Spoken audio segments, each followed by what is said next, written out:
All over Washington state, counties are examining water issues and water rights. In the coming years, every county will face the issue of water supplies and private wells. The Department of Ecology is spearheading the regulations and restrictions concerning water on a statewide basis and in conjunction with local municipalities. Washington Realtors are representing the interest of homeowners in this discussion. On the front line are Kittitas, Skagit, and Clallam counties. What happens there will impact you and your clients in the future. You need to keep tabs on these developments.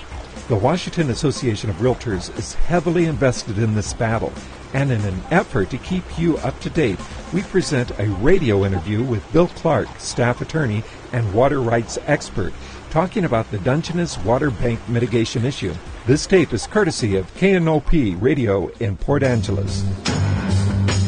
News Radio 1450 KONP presents The Todd Ortloff Show. Now from Port Angeles, it's Todd Ortloff. And welcome once again to the program. Coming up a little later this month on the 23rd, actually, the SWIM and Port Angeles Association of Realtors hosting their annual housing forum. And they're going to actually focus on water and water rights, things related to that at that forum. And the person they have coming in to kind of keynote this forum is Bill Clarke. And Bill's going to join us now on the phone to talk a bit about that resource that is water. We should point out that Bill is a lawyer who represents all sorts of clients on water resource and environmental and land use permitting issues, and has actually been on both sides of things. He's also served on the Pollution Control Hearings Board, the Shorelines Hearings Board. Those are two boards that hear appeals of state and local water, environmental, and land use decisions, and currently is living down in Olympia. And Bill, thanks for coming on today. Good to have you. Yep. Happy to be here. Let's, I guess in general, let's just talk about water rights, because this certainly has grabbed a lot of headlines, and I'm sure you're well aware one of the reasons I think the Realtors have you coming up for their forum is that this Dungeness Water issue with the Department of Ecology and a new water rule proposed for there is certainly grabbing a lot of attention, a lot of headlines. In my imagination, or all of a sudden is water becoming more of an important thing than it was before as far as the debate goes?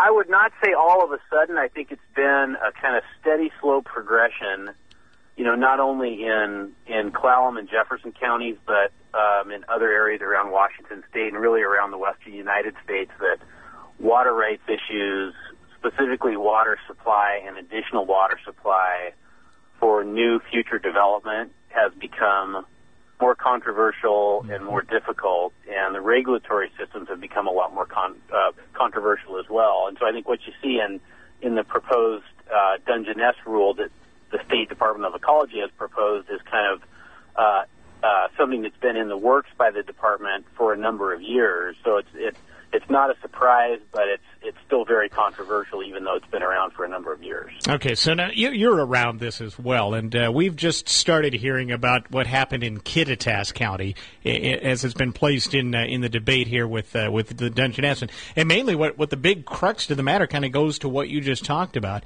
is nobody really knows how to assign a value to the right. I mean, if you're going to do a future development right, nobody knows how much that's worth or how you build that into a rule. Is that really a big issue for any of these rules? Yeah, that is one of the big issues. And I'd also say it's important for listeners to realize that even though the water code is a state statute, there are various state laws, and those laws are generally the same throughout the state of Washington. Regulations adopted by the state, by the Department of Ecology, are different in different basins. The state is divided up into different watersheds, or what's called WIRAs. And so, for example, Department of Ecology has adopted a specific rule that applies only to Upper Kittitas County. They have a recent rule that applies only in Skagit County. This Dungeness rule applies only within the Dungeness Basin.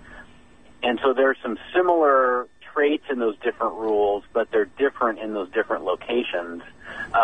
The common theme, and the one that probably has the most controversy behind it, is the state's regulation of what is called exempt wells, that is, wells that are small wells that are exempt from permitting. State law provides that uses of water, of groundwater, over 5,000 gallons per day require a permit from the State Department of Ecology, but groundwater uses under 5,000 gallons a day do not require a permit. Even though there's no permit required, the ability to use that kind of small well is being greatly limited in the Dungeness rule, just as it has been in the Kittitas rule, just as it has been in that rule that's in Skagit County. So that's the kind of common theme, is the effect on these small exempt wells. You know, and there is a big issue with that, because when you look at the Dungeness, I mean, people who are going to drill a well, for the most part, if they're going to do new development, that's the kind of well they would be drilling. I mean, they're going to be a single-family type thing. That may not be possible under the proposed rule, if I understand this right. That's right. I mean, you can kind of think of an area in any county of the state. There are the more populated areas within cities, within urban growth areas. Those areas get their water supply from either a city or a municipality, a public utility district. Right. Yeah, right. Outside those areas, people rely on these small wells. Under the Dungeness rule, the ability to use a single exempt well is restricted, so that any new water use, the person has to buy mitigation through what's called the Dungeness Water Exchange. And so rather than just being able to use the well for that small amount of water, in order to be able to do so, the person has to be willing to buy mitigation water through this water exchange bank, which is intended, in Ecology's mind, to offset the impact of that small well. So, Bill, have you heard of such a thing as this water bank before in any of these other rules?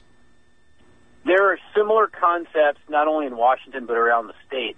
You know, what's happened is Ecology's role, or the role that they've taken on, is to regulate or restrict exempt wells or small private wells, but they've left it to third parties such as water trusts, which can be nonprofit organizations, or private water right holders, to relieve landowners of the burdens of those restrictions on wells. So Ecology will be the entity that regulates or prohibits wells, but then because you've eliminated the ability to use that well, a person who owns a water right can make their water right available, in essence, by selling a small fractional amount of that water to the landowner to offset whatever the impact of that well would be. And so long as the landowner or homeowner or home builder buys that kind of fractional amount of that water right, under Ecology's rules, it's considered that purchase of water offsets the impact of the exempt well and therefore is allowed under the rule. Okay, so this sounds good on paper. I don't know if you can implement this in real life, though. I mean, does it?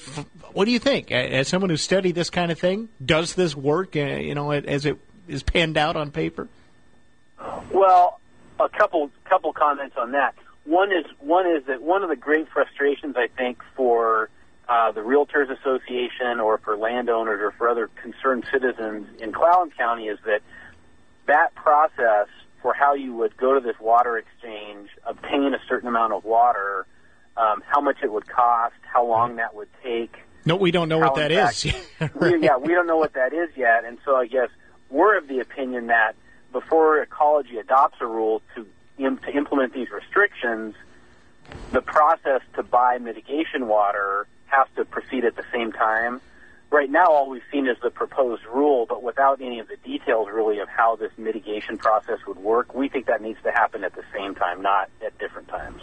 Although DOE is not required to do that necessarily, right? I mean, they can roll this rule out just as it is, if they please.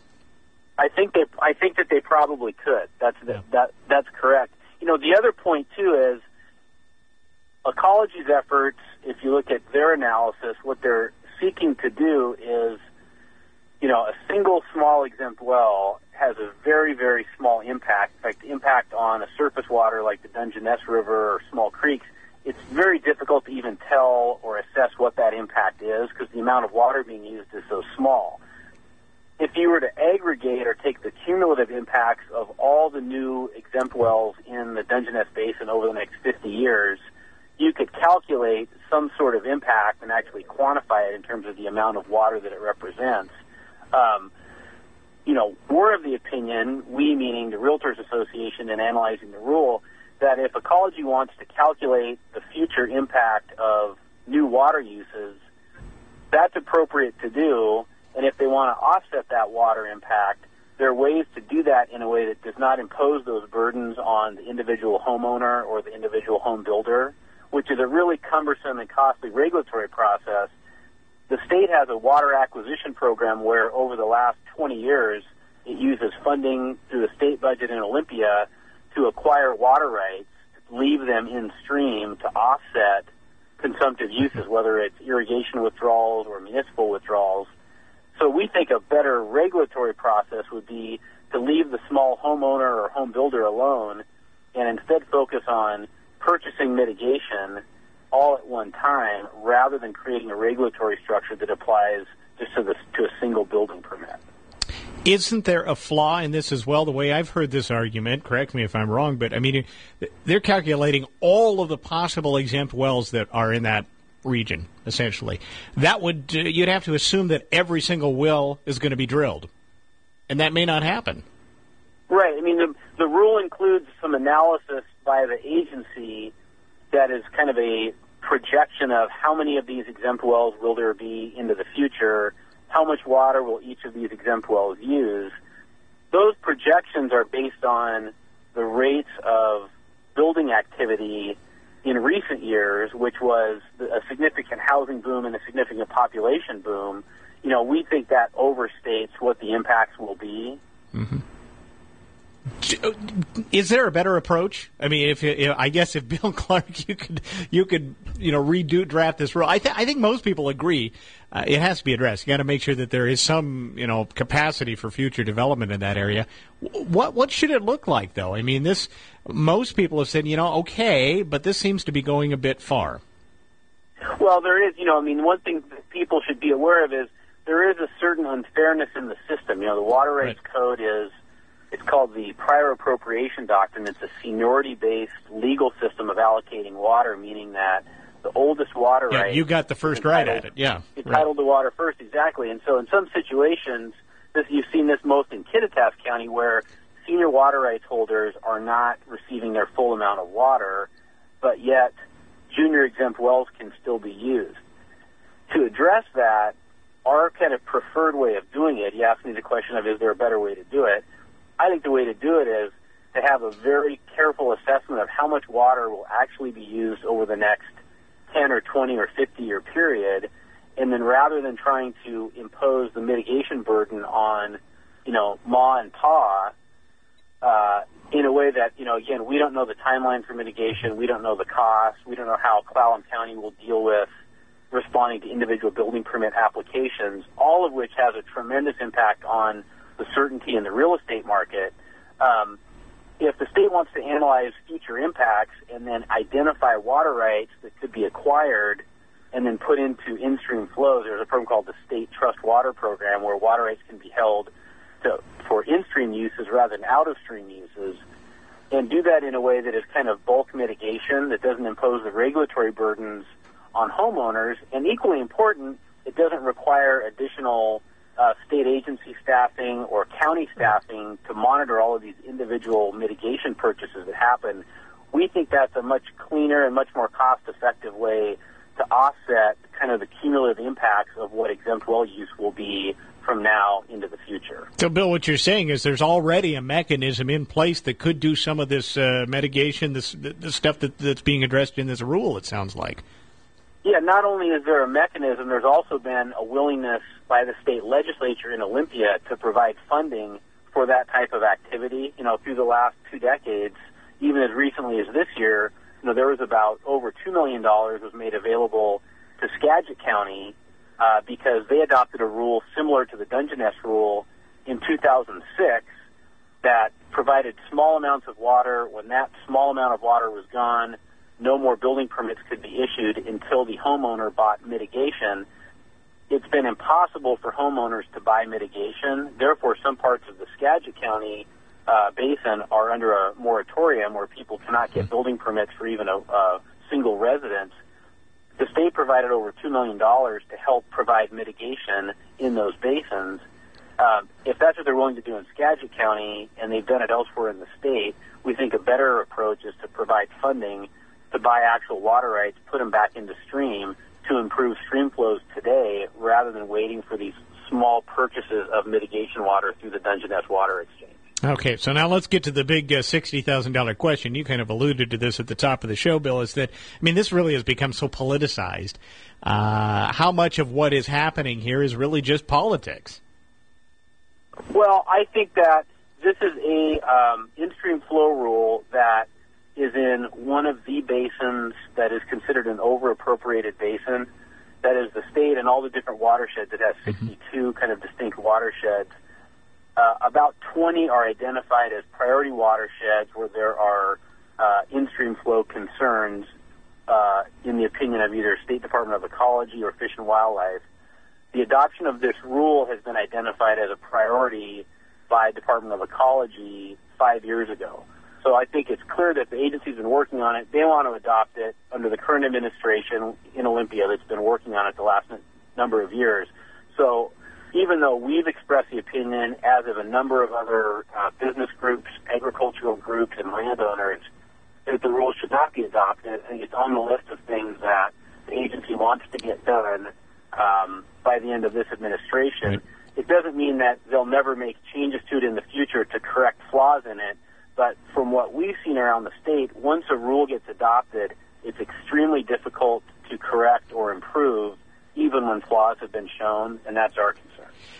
The other question I have for you, and you've watched this, Bill, if this gets put in, is this going to be a template? I mean, I've heard this argument from folks who say they're fearful that this is a template and it's just going to move further west because next up, the Elwha Basin gets tackled by DOE, and the same kind of process happens there. Yeah, there is kind of an evolving template that you see in the rule in Kittitas County, the one that was adopted in Jefferson County for the Quilcene Basin last year, the one in Skagit County, and now in Clallam County with the Dungeness rule, where the concept is that exempt wells have to be mitigated through some sort of purchase of water, or there's a small reservation or quantity of water established in the rule that is available, and then when that water is gone, at that point the mitigation requirement kicks in. That's kind of the model that you're seeing, at least in these last 4 rules adopted by the state. Again, the concept of identifying and calculating and then offsetting future exempt well impacts, that concept I think is okay. It's just the question is, do you want to create a very complicated and costly regulatory structure that imposes costs on homeowners and on the county and on the state, or do you want to just find the water that is available for mitigation and get money from the state and go mitigate it and then be done with it? And I think there's a cleaner way and a cheaper way to accomplish what the department wants to accomplish. Okay, so the rules being drafted into its final form as we know it, it could come out in September, I understand. This rule might actually roll out in September. What do you see happening? I mean, if you crystal balled this, Bill, as you looked at what some of the debate has been through the last few months, how do you think it's going to come out? Well, just so listeners understand kind of procedurally where things are at, the draft rule was published. There was a public comment period that ended July 9th. Numerous public comments were submitted. There was a public hearing in Sequim on June 28th. A couple hundred people attended that hearing. At this point, Ecology reviews the comments and can make certain changes to the rule. They cannot make substantial changes to the rule. If they do, they have to start the whole rule adoption and public comment process over again. My expectation is that Ecology will make some changes to the rule, but will in fact adopt the rule sometime this fall. Mm-hmm. I think what the department needs to do is, if it was my department, I would delay adoption of the rule and look at a model that is less regulatory and less costly on landowners and on the state. If they're going to proceed with the rule in its current form, I think at the very minimum, the day that rule takes effect, they need to be able to explain to landowners and to the county that has to deal with these land use permitting decisions where water is available, how people can get it, how much it costs, and how long it takes to get it. And if they can't do those things on the day the rule is adopted, then I don't think the rule is ready for adoption. I would think, and you can speak from the realtor side of this as well since you're working with them, this comes out and they don't have those details in the rule, that's probably going to stifle investment, period. I would think you're not going to see much real estate movement because of that reason. Is that a safe assumption? There is, and the issue of kind of water availability as it relates to real estate transactions, it's not people look at water as an environmental issue. It's really a very important consumer protection issue as well, because you've had situations, for example, up in Skagit County, where under Ecology's rule, people have bought real estate under the impression that water was available. In fact, it was not available. So they paid a very high price for a piece of real estate that cannot be developed. A couple of years ago, the Realtors Association sponsored legislation in Olympia to improve the disclosures relating to whether water is available, so that people knew when they bought or sold vacant land, was water available. The concern that we have is, under these rules, it's extremely difficult for the average home buyer or property seller to understand the water availability situation, and that puts consumers at risk. So it's not just environment versus development. There's also a very important consumer protection. Yeah, I mean, the way I read this thing, you may think you have rights to water, and you don't. I mean, it could be that simple for some folks. And there are also some fairly complicated issues about what about people who have applied for a building permit before the rule was adopted, but the building permit has not been issued yet? What if you've drilled a well, but you don't yet have a building permit? What if you have a well drilled and one house connected, but now you're seeking to connect a second house to the same well?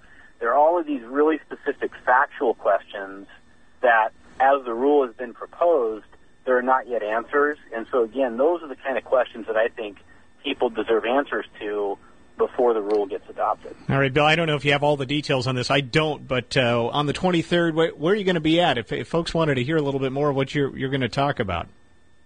I wish I knew the details, but I don't. I stay tuned. I was hoping some folks from the Realtors would get me the nuts and bolts. I do know you're going to be up here on the 23rd. I'm sure you can get it, somewhere in sunny Squim. Yeah, it is, right. And we will pass it along as soon as I get the actual times and places to be, because certainly is a hot topic, isn't it? This is one that is bubbling up, and I guess pun intended, in a lot of areas around the state, not only here. So. Yeah, and the Squim Realtors have put a tremendous amount of effort into making sure the public is aware of the rulemaking, the impacts on landowners, and things like that.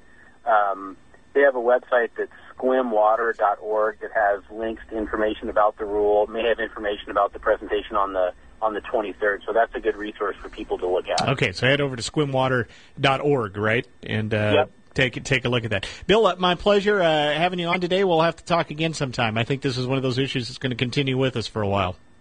Yeah, it is not going to go away anytime soon. All right. Bill Clarke there. He's an attorney. He's also going to be up on the 23rd to talk a bit about what's going on, especially with the proposed rule down in Dungeness, and kind of a perspective on what it may or may not mean for a development, for land use, or property rights, for that matter, down there. Squimwater.org is a good spot on the Internet if you want to get some more details about what his talk will be about on the 23rd. Thank you for listening. Keep updated on this issue on our website at warealtor.org.